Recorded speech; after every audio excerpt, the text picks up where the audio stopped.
ขออนุโมทนากับญาติโยมหลายคนหลายท่านเข้ามาตังเฟซบุ๊กตักตังไลน์ก็บางเตื้อบ่ได้ตักได้อูต่อไปก็ขออภัยเนาะที่ได้ตักมาแต่ละเจ้าก็ม่วนอกม่วนใจโทรเข้ามาบ่ได้อู้คนเดียวยังมีคนฟังอยู่อีเนาะอยู่ที่ไหนตั้งใดจุดไหนก็เจริญปอนโทรเข้ามากำเดียว4 โมงครึ่งตี4 ครึ่งอาตมาก็จะได้ลาเวลาเนาะท่านสาธิตเพิ่นจะได้จัดรายการต่อจะอู้ก็ขอเจริญปอนเนอร์อาตมาจะเปิดโทรศัพท์ก่อน0998366322สายแรกเข้ามาแล้วเจริญพร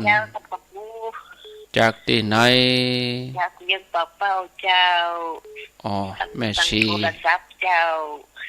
ฟังทางโทรศัพท์ชัดเจนเนาะโมทนาสายต่อไปเจริญพรโทรจากที่ไหนนันตารามเมืองฝางโยมไปว่าทุกครั้งตื่นยามวัดโยมเคยคิดถึงอย่างนี้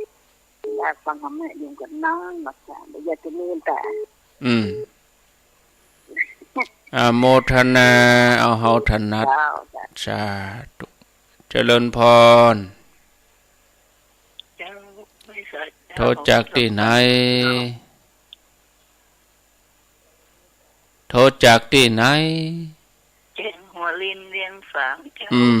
แจ้งหัวลินเมืองฝางฟังชัดเจนดีน้ออนุโมทนาเนอเจริญพรเจริญพรติดแล้วกับใบสานั่นพระครู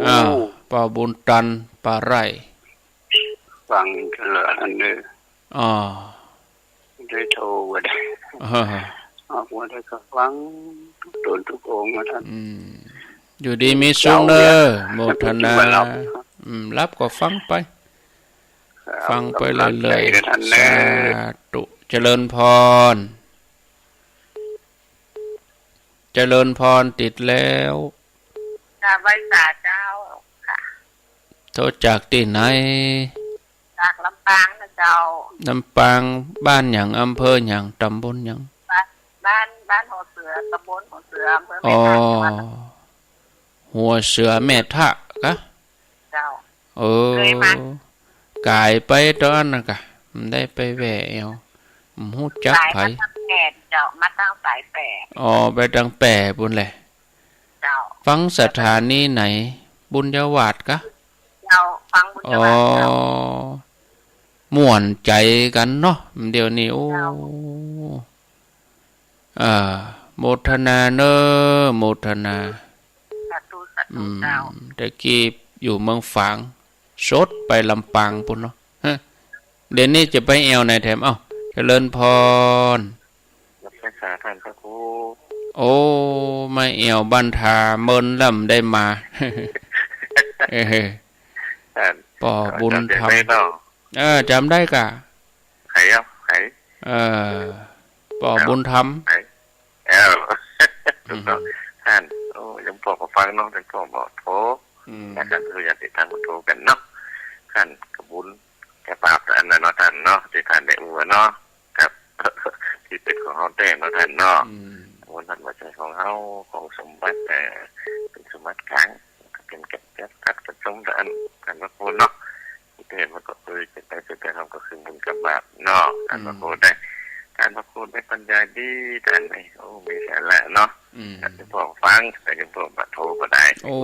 ดีแล้วได้บุญทางแต่สุดท้ายก็คืออย่างเงี้ยเนาะนั่นนำทำคำสอนของพระพุทธเจ้าแต่ทำดีได้ดีทำบันดีก็ได้บันดีติดตัวเข้าไปก็คือสองอย่างที่ท่านพระโคได้อูเนาะบุญกับบาปแต่ท่านเนาะชีวิตที่เดือนนี่ยังบอกไปขอคำสอนของท่านพระโคเนาะ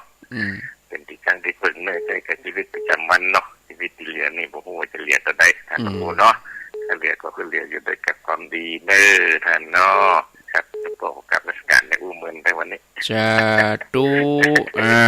เป็นยังครับเมื่อไหนได้โทรมาเอี่ยวหากันเนาะ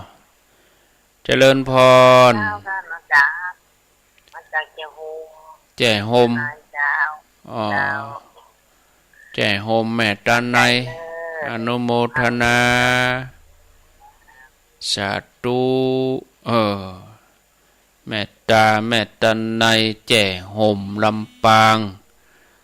0998366322จะเลินพร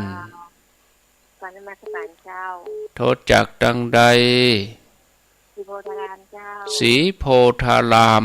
สารปีเจ้าลูกเจ้าเหมือนกันเนาะ